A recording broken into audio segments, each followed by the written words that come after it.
Assalamualaikum warahmatullahi wabarakatuh. Di sini kami akan mempresentasikan tentang akuntansi utang dan persediaan. Kami dari kelompok 10, ada Mbak Rininta Eka, NPM 1701020085, kemudian saya sendiri Rati Suciati 1701020117, kemudian ada Mbak Fatihah Citra NPM 1801020107, kemudian ada Mbak Tutut India Stuti NPM 1901020096. Untuk presentasi yang pertama akan dipresentasikan oleh saya sendiri, Rati Suciati, NPM 1701020117. Untuk yang pertama ada akuntansi kewajiban atau utang. Definisi kewajiban atau utang. Kewajiban adalah utang yang timbul dari peristiwa masa lalu yang penyelesaiannya mengakibatkan aliran keluar sumber daya ekonomi pemerintah. Di sini ada kewajiban diestimasi, kewajiban kontingensi, kewajiban kini, obligasi negara. Di lingkungan pemerintah dikenal terminologi kewajiban diestimasi dan kewajiban kontingensi. Kewajiban diestimasi adalah kewajiban yang waktu dan jumlahnya belum pasti, sedangkan kewajiban kontingensi adalah kewajiban potensial yang timbul dari peristiwa masa lalu dan keberadaannya menjadi pasti dengan terjadinya atau tidak terjadinya suatu peristiwa atau lebih pada masa datang yang tidak sepenuhnya berada dalam kendali suatu entitas, atau kewajiban kini yang timbul sebagai akibat masa lalu tetapi tidak diakui. Obligasi negara adalah surat utang negara yang berjangka waktu lebih dari 12 bulan dengan kupon dan atau dengan pembayaran bunga secara diskonto. Klasifikasi kewajiban. Setiap entitas pelaporan di lingkungan pemerintah daerah diharuskan mengungkapkan setiap pos kewajiban yang mencakup jumlah-jumlah yang diharapkan akan diselesaikan atau dibayar setelah tanggal pelaporan dengan klasifikasi sebagai kewajiban jangka pendek dan atau sebagai kewajiban jangka panjang. Kewajiban jangka pendek adalah kewajiban yang harus dilunasi dalam waktu maksimal 12 bulan setelah tanggal pelaporan sebelumnya. Sedangkan kewajiban jangka panjang adalah kewajiban yang harus dilunasi dalam waktu lebih 12 bulan setelah tanggal pelaporan sebelumnya. Suatu entitas pelaporan tetap mengklasifikasikan kewajiban sebagai kewajiban jangka panjang, meskipun kewajiban tersebut lebih tepat sebagai kewajiban jangka pendek. Misalnya, karena kewajiban harus diselesaikan atau dilunasi dalam waktu 12 bulan setelah tanggal pelaporan. Transaksi kewajiban. Kewajiban diakui jika besar kemungkinan bahwa pengeluaran sumber daya ekonomi akan dilakukan untuk menyelesaikan kewajiban yang ada sampai saat pelaporan, dan perubahan atas kewajiban tersebut mempunyai nilai penyelesaian yang dapat diukur dengan andal. Kewajiban diakui pada saat dana pinjaman diterima oleh pemerintah atau dikeluarkan oleh kreditur sesuai dengan kesepakatan dan atau pada saat kewajiban timbul. Kewajiban dapat timbul dari yang pertama ada transaksi dengan pertukaran, yang kedua ada transaksi tanpa pertukaran, sesuai hukum yang berlaku dan kebijakan yang ditetapkan, yang belum dibayar lunas sampai dengan saat tanggal pelaporan. Kemudian yang ketiga ada kejadian yang berkaitan dengan pemerintah. Yang terakhir ada kejadian yang diakui pemerintah. Ukuran kewajiban. Kewajiban dicatat sebesar nilai nominal. Kewajiban dalam mata uang asing dijabarkan dan dinyatakan dalam mata uang rupiah. Penjabaran mata uang asing menggunakan kurs tengah bank sentral pada tanggal neraca. Pengukuran untuk masalah khusus. Utang kepada pihak ketiga atau account payable pada saat pemerintah menerima hak atas barang, termasuk barang dalam perjalanan yang telah menjadi haknya, pemerintah harus mengakui kewajiban atas jumlah yang belum dibayarkan untuk barang tersebut.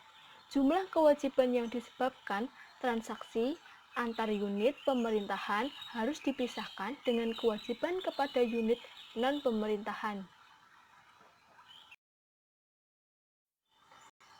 Utang transfer.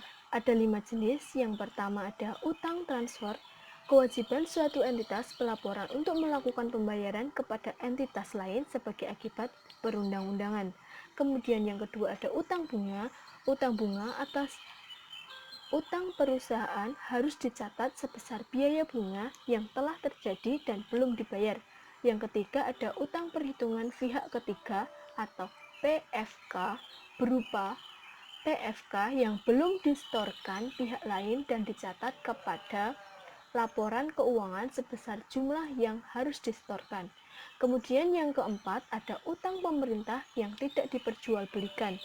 Kewajiban entitas kepada pemberi utang sebesar pokok utang yang bunga sesuai yang diatur dalam kontrak. Kelanjutan dari tadi ada utang pemerintah yang diperjualbelikan atau trade debt. Akuntansi untuk utang pemerintah dalam bentuk yang dapat diperjualbelikan seharusnya dapat mengidentifikasi jumlah sisa kewajiban dari pemerintah pada suatu waktu tertentu beserta bunganya untuk suatu periode akuntansi. Hal ini membutuhkan penilaian awal sekuritas pada harga jual atau hasil penjualan, penilaian pada saat jatuh tempo atas jumlah yang akan dibayarkan ke pemegangnya, dan penilaian pada periode diantaranya untuk menggambarkan secara wajar kewajiban pemerintah. Utang pemerintah yang dapat diperjualbelikan biasanya dalam bentuk sekuritas, utang pemerintah atau government debt securities yang dapat memuat ketentuan mengenai nilai utang pada saat jatuh tempo. Jenis sekuritas utang pemerintah harus dinilai sebesar nilai pari atau original face value dengan memperhitungkan diskonto atau premium yang belum diamortisasi. Sekuritas utang pemerintah yang dijual sebesar nilai pari tanpa diskonto ataupun premium harus dinilai sebesar nilai pari. Sedangkan sekuritas yang dijual dengan harga diskonto akan bertambah nilainya selama periode penjualan dan jatuh tempo. Sedangkan sekuritas yang dijual dengan harga premium nilainya akan berkurang. Selanjutnya ada perubahan valuta asing. Yang pertama ada utang pemerintah dalam mata uang asing dicatat dengan menggunakan kurs tengah bank sentral saat terjadinya transaksi. Yang kedua ada pada setiap tanggal neraca pos, utang pemerintah dalam mata uang asing dilaporkan ke dalam mata uang rupiah dengan menggunakan kurs tengah bank sentral pada tanggal neraca. Selisih penjabaran pos utang pemerintah dalam mata uang asing antara tanggal transaksi dan tanggal neraca dicatat sebagai kenaikan atau penurunan ekuitas periode berjalan. Selanjutnya, penyelesaian kewajiban sebelum jatuh tempo. Untuk sekuritas utang pemerintah yang diselesaikan sebelum jatuh tempo karena adanya fitur untuk ditarik atau call fitur oleh penerbit dari sekuritas tersebut atau karena memenuhi persyaratan untuk penyelesaian oleh permintaan pemegangnya, maka selisih antara harga perolehan kembali atau akuisisi, dan nilai tercatat netonya harus disajikan pada laporan. Kemudian, tunggakan. Jumlah tunggakan atas pinjaman pemerintah harus disajikan dalam bentuk daftar umum. Kreditur pada catatan atas laporan keuangan sebagai Selanjutnya, restrukturisasi utang. Dalam restrukturisasi utang, melalui modifikasi persyaratan utang, debitur harus mencatat dampak restrukturisasi secara prospektif sejak saat restrukturisasi dilaksanakan dan tidak boleh mengubah nilai tercatat utang pada saat restrukturisasi kecuali jika nilai tercatat tersebut melebihi jumlah pembayaran kas masa depan yang ditetapkan dengan persyaratan baru. Restrukturisasi dapat berupa pembiayaan kembali, yaitu mengganti utang lama termasuk tunggakan dengan utang baru. B. Penjadwalan ulang atau modifikasi persyaratan utang, yaitu mengubah persyaratan dan kondisi kontrak perjanjian yang ada. Penjadwalan utang dapat berbentuk 1. Perubahan jadwal pembayaran, 2. Penambahan masa tenggang, kemudian selanjutnya biaya-biaya yang berhubungan dengan hutang pemerintah. Biaya-biaya yang berhubungan dengan utang pemerintah adalah biaya bunga dan biaya lainnya yang timbul dalam kaitannya dengan peminjaman dana. Biaya-biaya yang dimaksud meliputi bunga dan provisi atas penggunaan dana peminjam. Kemudian komitmen fee atas dana peminjam yang belum ditarik. Selanjutnya, amortisasi diskonto atau premium yang ditarik dengan pinjaman. Yang selanjutnya, amortisasi kapitalisasi biaya yang terikat dengan perolehan pinjaman. Kemudian, pencatatan akuntansi kewajiban. Akuntansi pemerintah daerah memiliki hak untuk melakukan transaksi utang piutang. Pejabat pengelola keuangan daerah atau PPKD selaku bendahara umum daerah atau BUD transaksi. Kemudian ada penghapusan utang.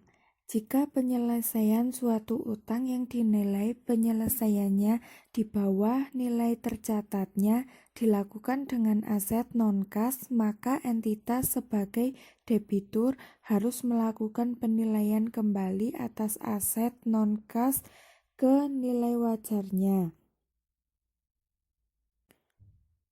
Kemudian penyelesaian satu utang yang dinilai penyelesaiannya. Ada contoh kasus 1, utang pinjaman.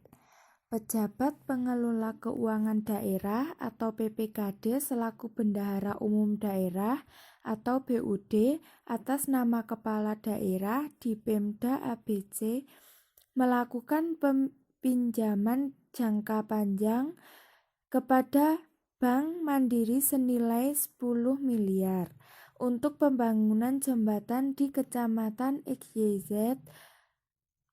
Kebijakan ini sudah tertera dalam APBD Pemda ABC. Jurnal yang digunakan oleh PPKD Pemda ABC adalah sebagai berikut. Untuk laporan operasional basis akrual, kas daerah di sebelah debit sebesar 10 miliar dan pinjaman jangka panjang kepada lembaga keuangan bank dalam negeri di sebelah kredit sebesar 10 miliar. Untuk laporan realisasi anggaran basis kas, estimasi perubahan SAL berada di sebelah debit 2. Utang pemungutan pajak. Dinas Pendidikan Pemda ABC membeli persediaan alat tulis kantor senilai 15 juta untuk keperluan 1 tahun. Karena transaksi ini, Dinas Pendidikan memungut PPN kepada penjual senilai 10% dari total nilai transaksi. Jurnal yang dibuat oleh Dinas Pendidikan Pemda ABC adalah sebagai berikut.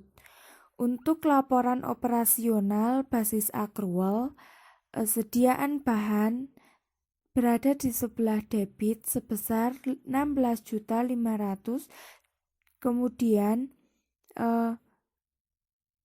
kas bendahara pengeluaran di sebelah kredit sebesar 15 juta dan utang PPN di sebelah kredit sebesar 1.500.000. Kemudian untuk laporan realisasi anggaran basis kas, belanja barang berada di sebelah debit sebesar 15 juta.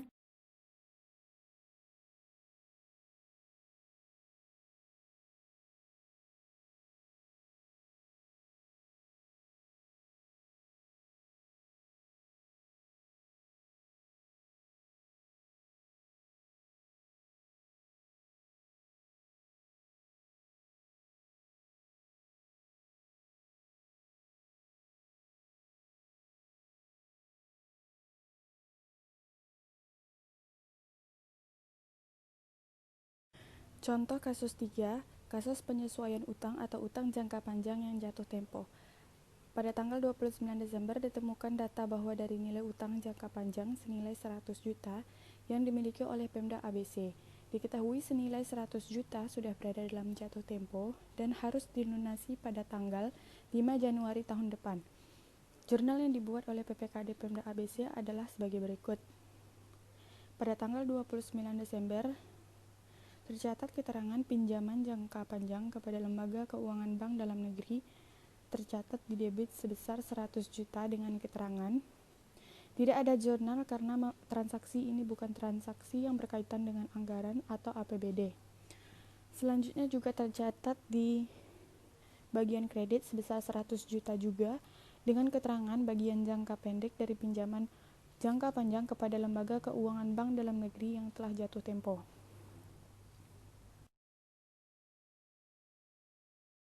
Pengungkapan kewajiban. Pengungkapan kewajiban terbagi menjadi 2. Yang pertama, utang pemerintah harus diungkapkan secara rinci dalam bentuk daftar schedule utang untuk pemakainya.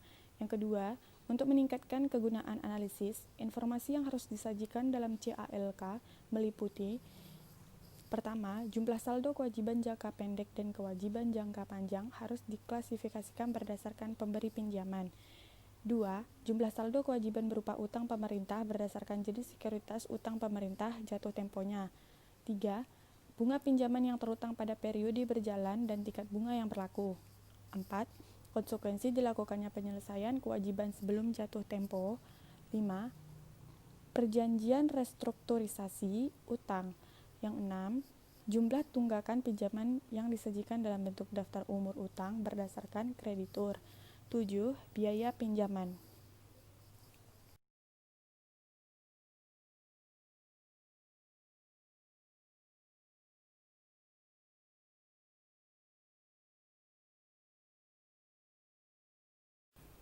Contoh pengungkapan kewajiban. Rekening utang jangka pendek sejak tahun 2012 dan 2011 masing-masing sebesar Rp14.965.141.319 dan Rp5.294.553.925. Dapat dijelaskan sebagai berikut. Yang pertama, utang perhitungan pihak ketiga per 31 Desember 2012 dan 31 Desember 2011 masing-masing sebesar Rp2.575.987.591 dan Rp814.303.732. Yang kedua, utang pemotongan pajak untuk tahun 2012 sebesar Rp24.647.338. Yang ketiga, bagian lancar utang jangka panjang per 31 Desember 2012 dan 31 Desember 2011, masing-masing sebesar Rp104.728.337 dan Rp115.121.056. Keempat, utang jangka pendek lainnya per 31 Desember 2012 dan 31 Desember 2011, masing-masing sebesar Rp12.259.778.053 dan Rp4.150.139.773. Dan yang terakhir, nomor 5, utang belanja listrik sampai 31 Desember 2012. Belum terbit tagihan rekening utang pinjaman LUEP sebesar Rp412 juta.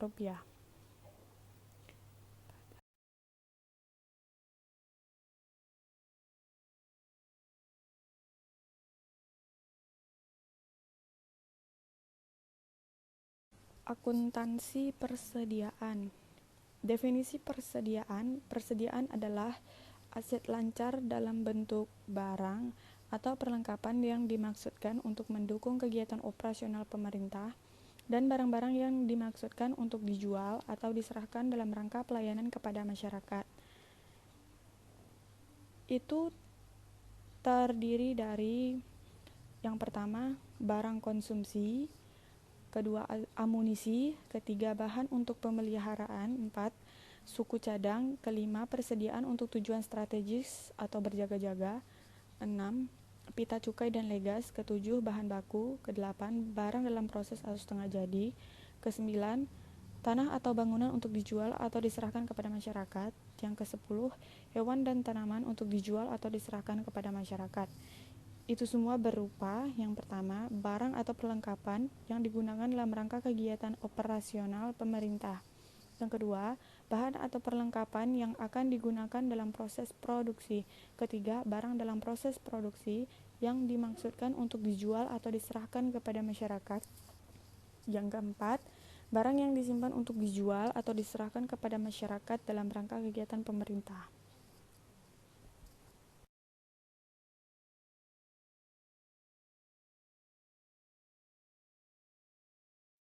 Yang selanjutnya terdapat pengakuan dan pengukuran persediaan, bahwa persediaan diakui yang pertama, pada saat potensi manfaat ekonomi masa depan diperoleh pemerintah dan mempunyai nilai atau biaya yang dapat diukur dengan andal. Yang kedua, pada saat diterima atau hak kepemilikannya dan atau kepenguasaannya berpindah ke tangan pemerintah. Yang selanjutnya pengukuran persediaan, bahwa persediaan disajikan sebesar yang pertama, biaya perolehan apabila diperoleh dengan pembelian, yang kedua harga pokok produksi apabila diperoleh dengan memproduksi sendiri, dan yang ketiga nilai wajar apabila diperoleh dengan cara lain seperti donasi atau rampasan. Biaya perolehan persediaan meliputi harga pembelian, biaya pengangkutan, biaya penanganan, dan biaya lainnya yang secara langsung dapat dibebankan pada perolehan persediaan. Potongan harga, rabat, dan lainnya yang serupa mengurangi biaya perolehan. Pencatatan akuntansi persediaan. Persediaan merupakan bagian dari aset. Oleh karena itu, persediaan memiliki saldo normal di sisi debit. Artinya, jika terjadi transaksi yang menyebabkan penambahan nilai persediaan, maka dicatat di sisi debit. Begitu juga sebaliknya. Contohnya, pada tanggal 3 Maret 2015, Dinas Pendidikan Kabupaten Manyan memberi peralatan tulis kantor dan beberapa bahan pakai habis atau BPH lainnya, dengan total nilai transaksi sebesar Rp5 juta secara tunai. Maka, jurnal yang dibuat Dinas Pendidikan Kabupaten Manyan adalah: pada laporan operasional, di sisi debit terdapat persediaan BPH sebesar Rp5 juta dan di sisi kredit terdapat kas bendahara pengeluaran sebesar Rp5 juta. Untuk laporan realisasi anggaran, di sisi debit terdapat belanja barang BPH sebesar Rp5 juta dan di sisi kredit terdapat estimasi perubahan sal Rp5 juta.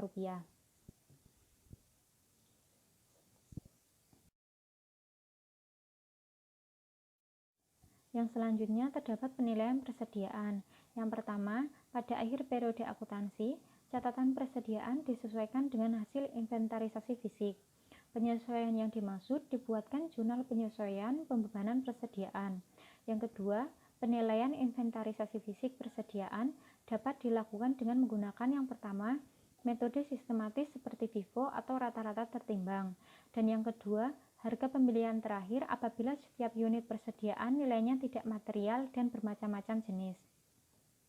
Contohnya, melanjutkan kasus pembelian peralatan tulis kantor dan beberapa bahan pakai habis atau BPH oleh Dinas Pendidikan Kabupaten Manyan di atas pada tanggal 31 Desember 2015 setelah dilakukan perhitungan fisik, nilai persediaan yang masih tersisa adalah senilai Rp1 juta. Maka jurnal penyesuaian yang dibuat Dinas Pendidikan Kabupaten Manyan adalah untuk laporan operasional, pada sisi debit terdapat beban BPH sebesar Rp4 juta. Di sisi kredit terdapat persediaan BPH sebesar Rp4 juta. Untuk laporan realisasi anggaran, tidak ada jurnal karena tidak terkait dengan anggaran. Nilai Rp4 juta disebut sebagai nilai yang sudah menjadi beban atau habis terpakai. Diperoleh dari nilai persediaan awal sebesar Rp5 juta dikurangi nilai persediaan akhir sebesar Rp1 juta.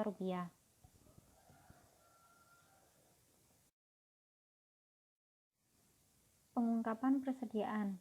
Hal-hal yang harus diungkapkan dalam laporan keuangan terkait persediaan adalah yang pertama, kebijakan akuntansi yang digunakan dalam pengukuran persediaan. Yang kedua, penjelasan lebih lanjut persediaan seperti barang atau perlengkapan yang digunakan dalam pelayanan masyarakat, barang atau perlengkapan yang digunakan dalam proses produksi, barang yang disimpan untuk dijual atau diserahkan kepada masyarakat, dan barang yang masih dalam proses produksi yang dimaksudkan untuk dijual atau diserahkan kepada masyarakat. Dan yang terakhir, jenis, jumlah, dan nilai persediaan dalam kondisi rusak atau usang. Berikut contoh pengungkapan persediaan di laporan keuangan Pemda. Persediaan Pemda XXX yang dilaporkan di neraca senilai Rp25 juta dicatat dengan pendekatan FIFO periodik. Nilai tersebut terdiri dari yang pertama, Dinas Pendidikan sebesar Rp10 juta, Dinas Kepegawaian sebesar Rp10 juta, dan Dinas Pariwisata sebesar Rp5 juta. Berikut contoh pengungkapan persediaan di laporan keuangan SKPD. Persediaan di Dinas Pertanian yang dilaporkan di neraca senilai Rp1 juta dicatat dengan pendekatan FIFO periodik. Nilai tersebut terdiri dari yang pertama, kertas, pengukuran dengan harga perolehan, peruntukan untuk pelayanan, dalam kondisi baik, volume 4 eksemplar, harga per unit Rp50.000 dengan nilai Rp200.000. Dan yang kedua, terdapat bibit tanaman dengan pengukuran harga perolehan, peruntukan diserahkan kepada masyarakat dalam kondisi baik, volume 40 batang, harga per unit Rp20.000 dengan nilai Rp800.000.